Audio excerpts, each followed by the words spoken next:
जय हिंद दोस्तों। जैसे कि आप लोग को पता है कि एनसीईआरटी से हम लोग साइंस के तीनों सब्जेक्ट फिजिक्स, केमिस्ट्री, बायोलॉजी और साथ में ज्योग्राफी और पॉलिटी हम लोग स्टार्ट किए हुए हैं। ये जितने भी क्वेश्चन यहाँ से डिस्क्राइब किया जाता है सारे किसी न किसी एग्ज़ाम में पूछा गया है, जो कि आप यहाँ से देख सकते हैं। किसी न किसी एग्ज़ाम में पूछा गया है ये सारे के सारे क्वेश्चन। ये जो शुरुआत किया गया है, एक टारगेट लिया गया है कि बिहार में बिहार दरोगा, बिहार सचिवालय और शिक्षक भर्ती 4.0 जो आने वाला है और साथ में डिले में DSSS भी आने वाले हैं, सारे एग्ज़ाम के लिए बेनिफिशियल होगा। आप शुरू से लास्ट तक देखिएगा और इसमें जो कमी लगे या फिर और सब्जेक्ट भी शुरू कराना हो किसी और बुक से तो आप सजेस्ट कर सकते हैं, मैसेज कर सकते हैं। अगर वीडियो अच्छा लगे लाइक करके शेयर जरूर कर दीजिएगा। चलिए दोस्तों शुरुआत करते हैं और सबसे पहले ही हम लोग चैप्टर इसमें देखेंगे ड्रेनेज सिस्टम यानी कि अपवाह तंत्र। और अपवाह तंत्र में सबसे पहले हम लोग जो नदी स्टार्ट कर रहे हैं वो हो जाएगा सिंधु नदी तंत्र। और सिंधु नदी तंत्र से जितने भी क्वेश्चन आज तक पूछा गया है सारे इस चैप्टर में हम लोग क्या कर लेंगे, डिस्क्राइब कर लेंगे। तो चलिए दोस्तों स्टार्ट करते हैं और देखिएगा सबसे फर्स्ट क्वेश्चन आप लोग के सामने मिल जाएगा। दिया गया है कि सिंधु नदी की सहायक नदी है, तो दोस्तों इसका राइट आंसर हो जाएगा ब्यास। आप देखिएगा आपके ऑप्शन में 3 अलग होगा और एक जो ब्यास होगा ये सिंधु नदी के सहायक नदी हो जाएगा। फिर क्वेश्चन पूछा गया कि वह नदी जो भारत की हिमालय नदी में से सबसे पश्चिमी नदी है, तो दोस्तों इसका राइट आंसर हो जाएगा सिंधु ही सबसे पश्चिम में है। ठीक है, कौन सा नदी है तो सिंधु सबसे पश्चिम में है। अच्छा देखिएगा 1960 में एक बनाया गया था सिंधु जल नदी के नियमन के अनुसार भारत सिंधु नदी प्रणाली के द्वारा प्रवाहित कुल जल के केवल कितने % भाग उपयोग कर सकता है। तो देखिए एक संधि बनाया गया है 1960 में और उसमें बताया गया है कि भारत सिर्फ 20% ही जल उपयोग कर सकता है उस संधि के अकॉर्डिंग। अच्छा देखिए दोस्तों एक नेक्स्ट क्वेश्चन है यहाँ पे दिया गया है कि वह नदी प्रणाली जो एक सुदृढ़ प्रपात बनाते हुए जम्मू कश्मीर में भारतीय क्षेत्र में प्रवेश करती है, तो दोस्तों इसका राइट आंसर हो जाएगा सिंधु नदी प्रणाली या तंत्र भी बोल सकते हैं, कोई दिक्कत नहीं है। अच्छा दिया गया है कि सिंधु नदी और जौस्कर नदी जो आता है एक दूसरे से मिलता है, संगम होता है, ये लद्दाख में होता है। ठीक है, तो यहाँ से आपका कुछ क्वेश्चन हम लोग डिस्कशन कर लिए और नेक्स्ट क्वेश्चन है कि IWT जिसको बोलते हैं सिंधु जल संधि जो 20% वाला था के अंतर्गत पश्चिमी नदी के रूप में, तो पश्चिमी नदी में तो सबसे पश्चिम में जब सिंधु एक सिंधु हो जाएगा, चिनाब और झेलम भी हो जाएगा। ठीक है, दिया गया है कि झेलम, चिनाब और रावी उप नदी है, तो ये सहायक नदी भी बोल सकते हैं। ये इसका राइट आंसर हो जाएगा, ये सिंधु का हो जाएगा। नेक्स्ट क्वेश्चन है कि पंच नद में सम्मिलित नहीं है, तो हमेशा इस चीज़ को याद कीजिएगा, याद रखिएगा कि सिंधु नदी जो होता है पंचनद में सम्मिलित नहीं है। ठीक है, जो 5 नदी मिलके पंचनद बनाते हैं उसमें सिंधु सम्मिलित नहीं है। आप लोग के कमेंट करके यहाँ बताना है कि पंचनद में 5 नदी का नाम जो है कौन कौन से है। चलिए आगे बात करते हैं कि सिंधु नदी का उद्गम तो ये कैलाश श्रृंखला से हुआ है। ठीक है दोस्तों, नेक्स्ट क्वेश्चन है कि दूधगंगा नदी अवस्थित है, तो दूधगंगा जो है ये जम्मू कश्मीर में अवस्थित है, याद रखिएगा।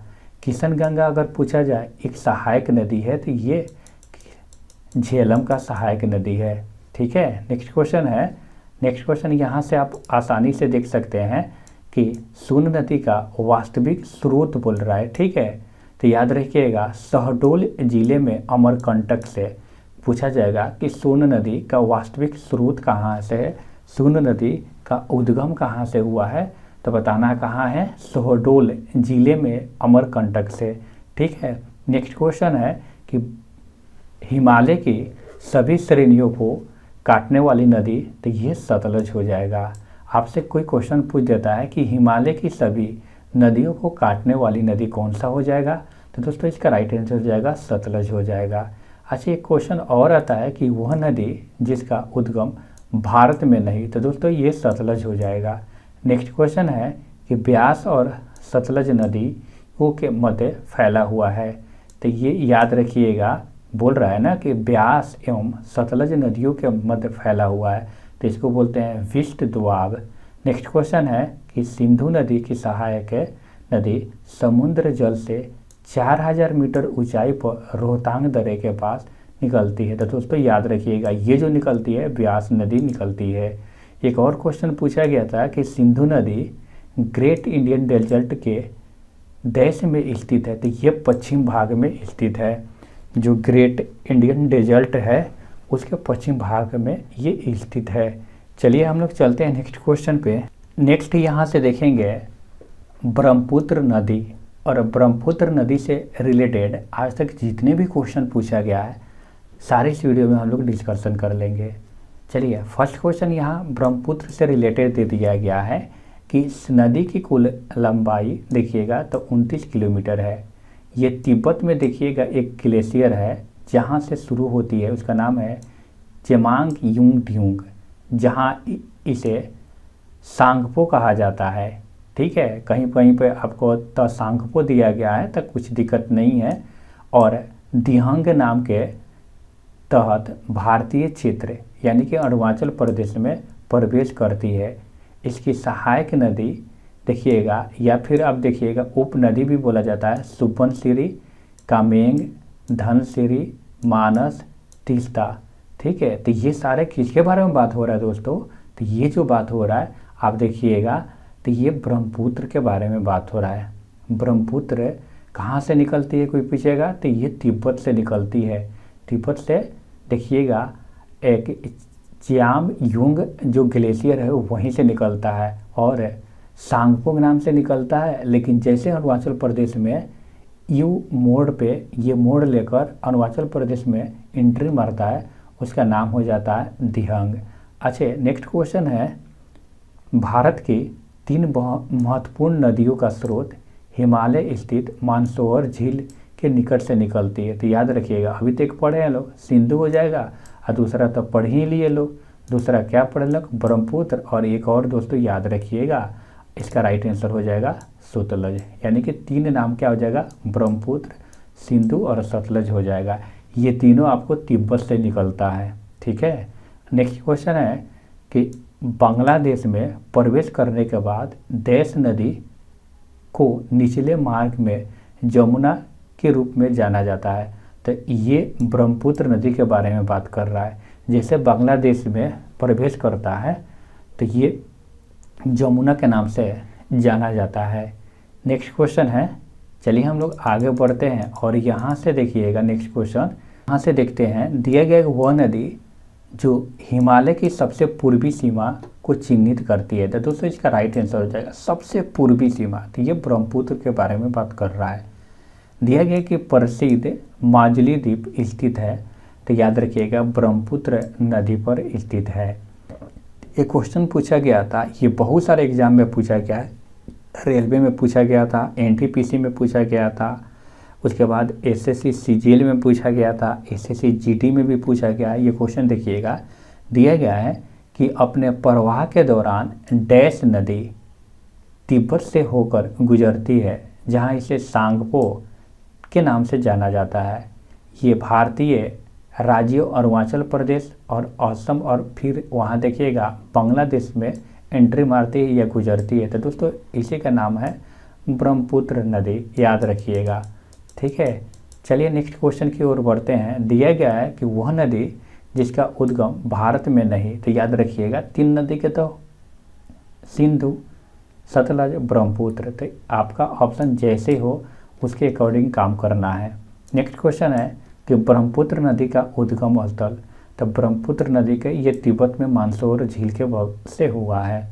दिया गया है कि वह नदी जिसका उद्गम स्थल तिब्बत, तो वहीं हो जाएगा ब्रह्मपुत्र हो जाएगा।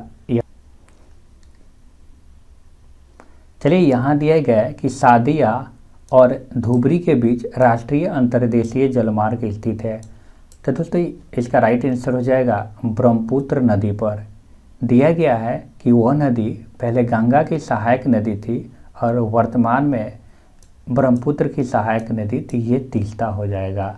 बहुत ही वीवीआई क्वेश्चन है, इसको आप लोग अपने कॉपी में नोट डाउन कर लीजिएंगे।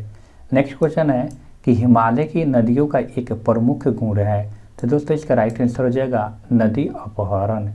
नेक्स्ट क्वेश्चन है, यहाँ से ध्यान दीजिएगा, ठीक है। क्वेश्चन है कि वह नदी जिनके स्रोत बिंदु, ठीक है, यानी कि हो जाएगा पॉइंट ऑफ बिगनिंग लगभग एक ही है, तो याद रखिएगा ब्रह्मपुत्र और सिंधु, क्योंकि वहीं से तो ये निकलता है। मयूर द्वीप जिसको बोलते हैं पीकॉक आइलैंड, ठीक है, स्थित है, तो ये ब्रह्मपुत्र नदी पर। क्वेश्चन पूछा जाता है कि भारत से होकर बहने वाली सबसे लंबी नदी, तो ये ब्रह्मपुत्र हो जाएगा, ठीक है। एक और देखिएगा, क्वेश्चन है कि ब्रह्मपुत्र जब भारत के अरुणाचल प्रदेश में प्रवेश करती है, तो हम लोग को बात किए थे कि दिहांग उसको बोला जाता है, उससे पहले सांगपो बोला जाता है। चलिए आगे बढ़ते हैं। और दिया गया है कि डैश राज्य को मोलासेस बेसिन के नाम से भी जाना जाता है, जो मृदु अपसंपीडित निक्षेपों से बना हुआ है, तो याद रखिएगा मोलासेस यानी कि मिजोरम।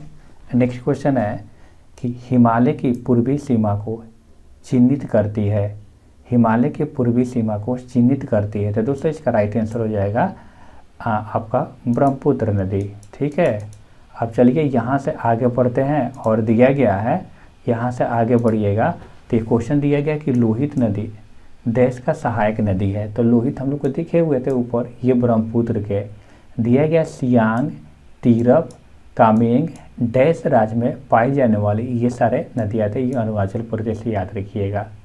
क्वेश्चन दिया गया है गंगा ब्रह्मपुत्र डैश अक्षांश के बीच स्थित है, तो ये आपका देखिएगा 20 से लेकर 30 है, ठीक है, नॉर्थ ईस्ट 20 से लेकर 30 उत्तरी अक्षांश के बीच ये स्थित है। नेक्स्ट क्वेश्चन है कि नामचा बाड़वा में यू टर्न लेने वाले ब्रह्मपुत्र नदी डैश राज्य में प्रवेश करती है, तो ऊपर मैं बता चुका हूँ ये अरुणाचल प्रदेश में क्या करता है, यू टर्न लेता है। चलिए नेक्स्ट क्वेश्चन की तरह। नेक्स्ट क्वेश्चन यहाँ से देख लेंगे। दिया गया है कि असम के डैश शहर में ब्रह्मपुत्र नदी अपने पश्चिम की ओर से कटकर दक्षिण में बांग्लादेश में प्रवेश करती है, तो दोस्तों इसका राइट आंसर हो जाएगा धुबरी, ठीक है, धुबरी शहर में।